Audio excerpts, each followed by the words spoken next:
All right, so here's the Aclam Smart Board.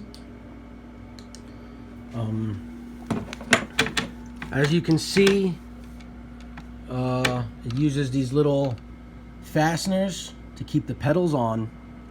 You need a flathead screwdriver to tighten them up, and they work best when they're in the four corners of each pedal to hold the pedal down. And you know, that's pretty sturdy. Look at all the shit I got on here. And it doesn't dirty them up or anything like that or break the pedals. However, you will find as we move along this board, pedals of different sizes require you to put the fasteners in different places. Get a little creative, like I got here, which that saves some space because these are top-mounted pedals, so you could get them close. But if they're side-mounted, you need to leave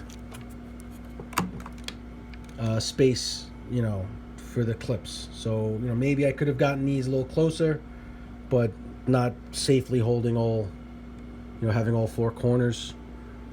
As you can see, like, you know, one like this is a little shorter, the Strymon, so I made it work. However, I used to have my Line 6 G70 wireless here, which has 3 different outputs, I think. At least 2 outputs on the left, 1 input on the right, and a DI on top.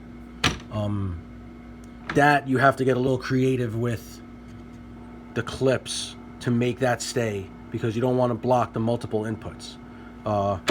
Also, in this area, I had a wah pedal. It's a Dunlop Crybaby from hell, but any Dunlop Crybaby is pretty much the same. It's a tapered pedal. It is not a square pedal. The bottom, I believe, is thinner than the top, so it kind of slopes in like a weird V. You need to buy different kinds of fasteners for that pedal. It won't work.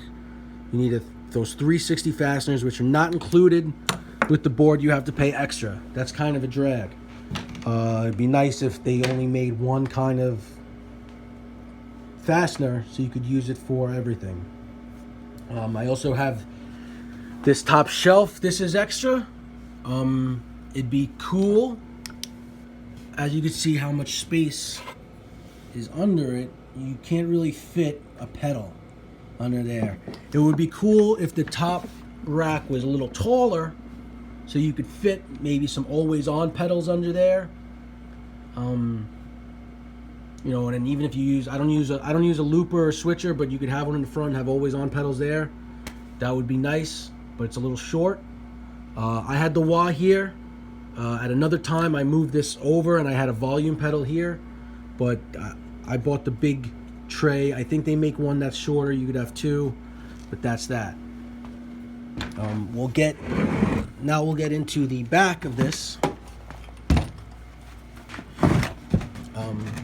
As you can see with these feet, the black things, you know, hold it down, and then you screw this piece to kind of hold the height.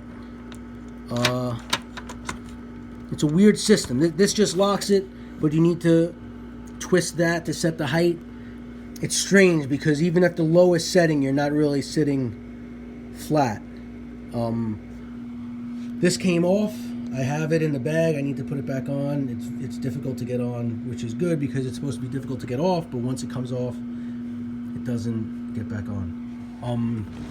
As you can see here, this is the adapter for the pedal power underneath.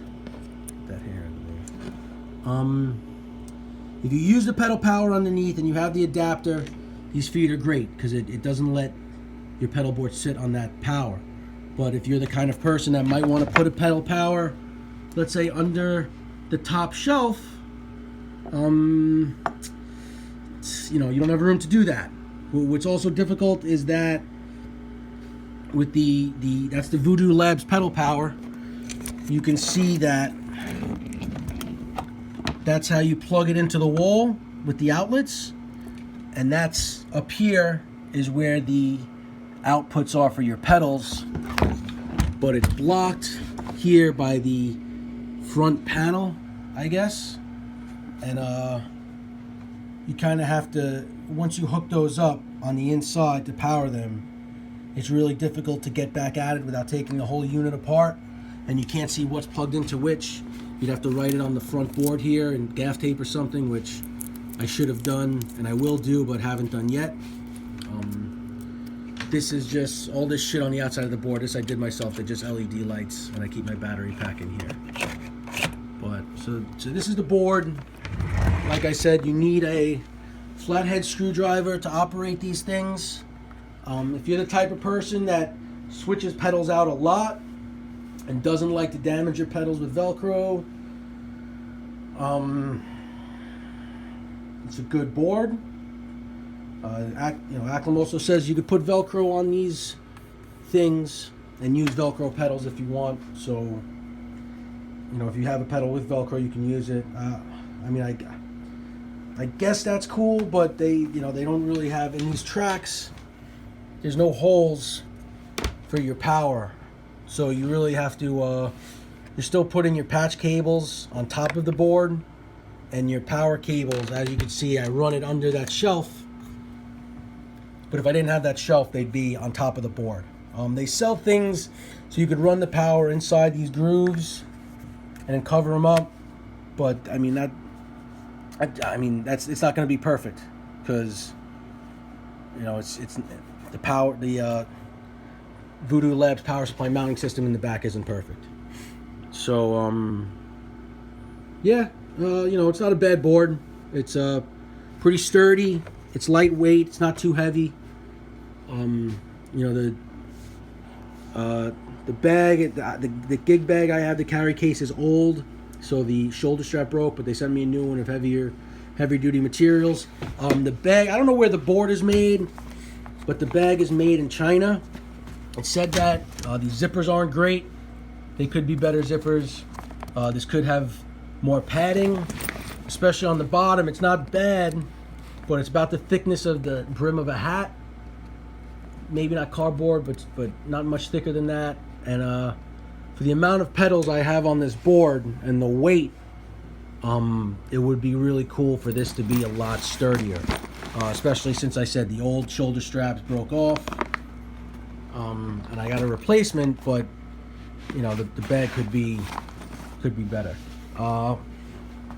So it's cool that you don't need to carry around Velcro and scissors and get your pedals gunked up, but it's got its flaws. So any questions, just shoot me an email, Facebook, Robbie Valentine.